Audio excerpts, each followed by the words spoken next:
A question people ask me all the time is how do I get started in Star Wars Legends? Well, now that Solo, a Star Wars story, has been released, we're entering the longest period of time we've had to wait for a new Star Wars film since 2015. And I shouldn't really be complaining, a year and a half isn't all that bad. I mean, we had to wait 10 years after Revenge of the Sith.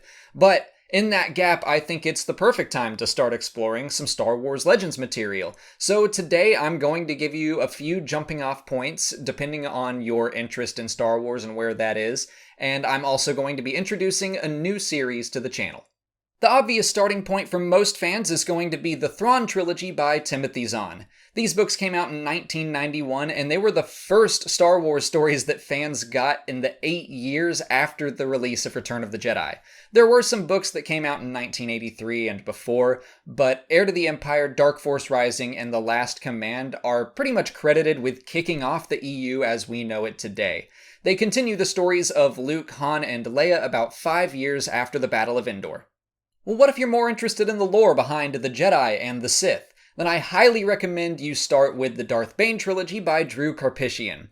I've said before that these stories are kind of like the Breaking Bad of the Star Wars universe because you get to follow a Sith Lord from his adolescence, where you see him as a good kid that basically just had a rough past, and you follow him through his training and his rise to power and his corruption, and you start rooting for him, and then he gets worse and worse, and you start rooting against him, and it's a very compelling story. And beyond that personal story, you also get a lot of history behind the Sith and how they transitioned from a grand empire into just two people, and you also get to see the history of the Jedi and how they changed into what we are more familiar with in the Clone Wars.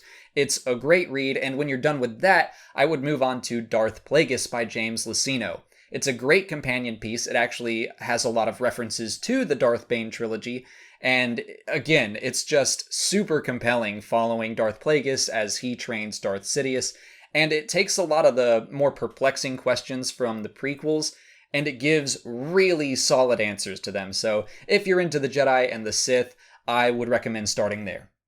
Well, what if you're more interested in just war stories about normal people, kind of along the lines of Rogue One? Well, Michael Stackpole and Aaron Alston wrote 10 books in the X-Wing series, and they are all fantastic. They are pretty universally well-liked, but I'll admit that this is a somewhat selfish inclusion because they are my personal favorite Star Wars book series.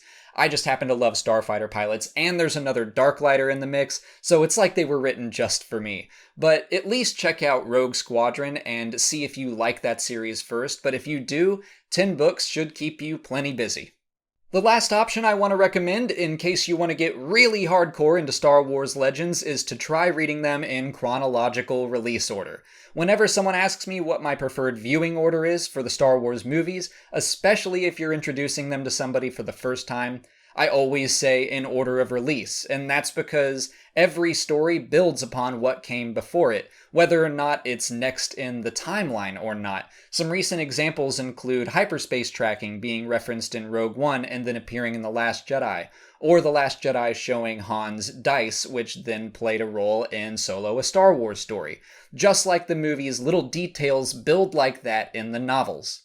And that's the basis for this new series I'm introducing. Something I've always wanted to do is read all of the Legends novels in order of release. And I'll basically be treating them the same way that I treat the new canon novels, but I'll probably condense it all into one video where I collect all the Easter eggs and references and then throw in my review of the story at the end. But I just thought it would be a fun way to pass the next 18 months while we wait for episode 9. So I will be starting with Splinter of the Mind's Eye that came out in 1978. Then I'll do the Han Solo adventures, the Lando Calrissian adventures, move on to the Thrawn trilogy, and so on. Occasionally I'm going to throw in some of the major comic releases because they have important story elements as well, but I'm going to be mostly focusing just on the novels. As a warning, this series is going to take a really long time. There are almost 200 stories I want to get through, so even if it were a weekly thing, it would take between 3 and 4 years. And it's not going to be weekly. That's just not realistic. I do hope to keep it somewhat regular, but don't expect it every single week. I'm just going to have to do this as I'm able to.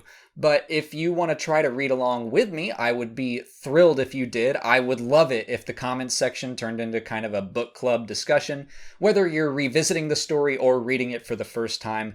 I just think that would be super cool to see, and it sounds like a fun way to pass the next 18 months until episode 9 comes out. But that's it for today. If you haven't already, please like this video, subscribe to the channel, follow me on Twitter, Instagram, and Facebook, and consider checking out my Patreon page. As always, thanks for watching, and may the Force be with you.